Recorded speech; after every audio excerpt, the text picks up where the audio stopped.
Meaning of Edward Elgar. Edward Elgar.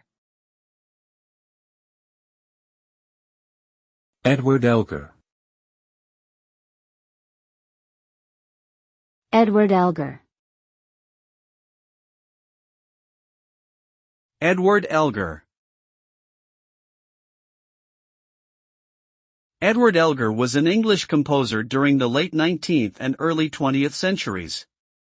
He is known for his works that incorporated elements of British folk music and inspired a sense of national pride. Elgar's most famous piece is Pomp and Circumstance, which has become synonymous with graduation ceremonies.